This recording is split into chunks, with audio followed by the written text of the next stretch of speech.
ರೀತಿ ಬದಲಾವಣೆ ಆಗ್ತದೆ ಅನ್ನೋದನ್ನ ನಾವು ನೋಡ್ಬೇಕಾಗೈತೆ. ಅದಕ್ಕೊಂದು ಉದಾಹರಣೆ ಇದು. ಒಂದು ಪ್ರಯೋಗ ಏನಂದ್ರೆ ಕಿಟಕಿ ಹಾಕ್ತದೆ. ನಾವೊಂದು ಏನ್ ತಗೊಂಡೇವಿ, ಇದು ಇದಕ್ಕೆ ಏನ್ ಮಾಡಕತ್ತೆ, ನಾನು ಶಾಖ ಕೊಡಕತ್ತೆ ಅನ್ನೋದಿಲ್ಲ, ಉಷ್ಣವನ್ನ ಕೊಡ್ತಾ ಇದ್ದೇನ. ಈಗ 1 ನಿಮಿಷ ಇದನ್ನ ನಾವು ಉರ್ಸಾನ, ಏನಾಗ್ತತಿ ನೋಡೋಣ. ಈಗ ಮೇಣದ ಬತ್ತಿ ಘನ ವಸ್ತು, ಅದು ಎಂತ ವಸ್ತು ಇದು?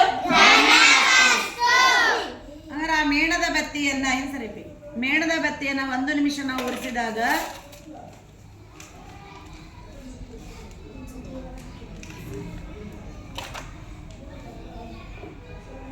ಬೇಕಂದ್ರೆ ನಾ ಹಿಂಗೆ ಹಿಡಿತೇನೆ ನೋಡ್ರಿ. ಇಲ್ಲಿ ನೋಡ್ರಿ, ನೀರು ಅಂದ್ರೆ ಯಾವ ಸ್ಥಿತಿ? ಅದು ದ್ರವ ಸ್ಥಿತಿ. ಮೇಣದ ಬತ್ತಿಯನ್ನ ನಾವು ಕರಗಿಸಿದಾಗ ಅಥವಾ ಅದಕ್ಕೆ ಉಷ್ಣ ಕೊಟ್ಟಾಗ ಅದು ಯಾವ ಸ್ಥಿತಿ ಬರ್ತಾ ಐತಿ? ದ್ರವ ಸ್ಥಿತಿ. ಸುಡ್ತದ ಕೈ ಹಿಡಿಬೇಡ. ದ್ರವ ಸ್ಥಿತಿ ಬರ್ತಾ ಇರ್ತೋದಿಲ್ಲ. ಅದನ್ನ ಕೆಳಗೆ ಇಟ್ರೆ ಕೆಳಗ ಇಲ್ಲಿ ಬೀಳ್ತತಿ. ಆದ್ರ ಅಲ್ಲಿ ನಾ ಕೆಳಗೆ ಹಾಕಿದ್ದೀಗ ಯಾವ ಸ್ಥಿತಿಯಲ್ಲಿದೆ? ಅದು ಘನ ಹೋಗಿ ಯಾವ ಸ್ಥಿತಿಯಲ್ಲಿ ಆಯ್ತು? ಶಾಖ ಕೊಟ್ಟಾಗ ದ್ರವ ಸ್ಥಿತಿ. ಅದನ್ನ ಮತ್ತೆ ನಾವು ತಣಿಯಲ್ಲಿ ಬಿಟ್ಟಾಗ ಅದು ಏನಾಗತಿ? ಮತ್ತು ಘನ ವಸ್ತುವಾಗಿ ಏನಾಗತಿ? ಬದಲಾವಣೆ ಆಗುತ್ತದೆ. ಇನ್ನೊಂದ್ಸಲ ನೋಡ್ರಿ ಯಾವ ರೀತಿ ಕರಗಿದು ದ್ರವ ಆಗೈತದ ನೋಡ. ಇಲ್ಲ ಯಾವುದು ಯಾವುದು ಇದು? ಇದು ದ್ರವ ವಸ್ತು. ಘನ ಹೋಗಿ ಏನಾಗಿ ಬದಲಾವಣೆ ಆಯ್ತದು? ಅಲ್ವಾ?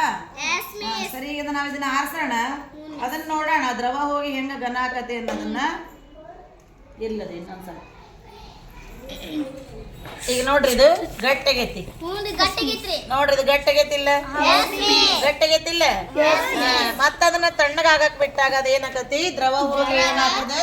ಘನವಾಯಿತು. ದ್ರವ ಹೋಗಿ ಏನಾಯ್ತದು? ಘನವಾಯಿತು. ಮೇಣದ ಬತ್ತಿ ಒಂದು ಘನ ವಸ್ತು, ಅದಕ್ಕೆ ಉಷ್ಣವನ್ನು ಕೊಟ್ಟಾಗ ಅದು ಕರಗಿ ದ್ರವವಾಯಿತು. ಮತ್ತೆ ತಣಿಯಲು ಬಿಟ್ಟಾಗ ಏನಾಯ್ತದು? ಮತ್ತೆ ಘನ ವಸ್ತುವಾಗಿ ಬದಲಾವಣೆ ಆಯಿತು. ಅರ್ಥ ಆಯ್ತಲ್ವಾ? ಅರ್ಥ ಆಯ್ತಾ? ನೋಡ್ರಿ, ಹಂಗ ಅನಗ್ತಾ ಇತ್ತು, ಕಾಣಿಸ್ತಾ ಇದೆ ತಾನೆ? Okay, thank you.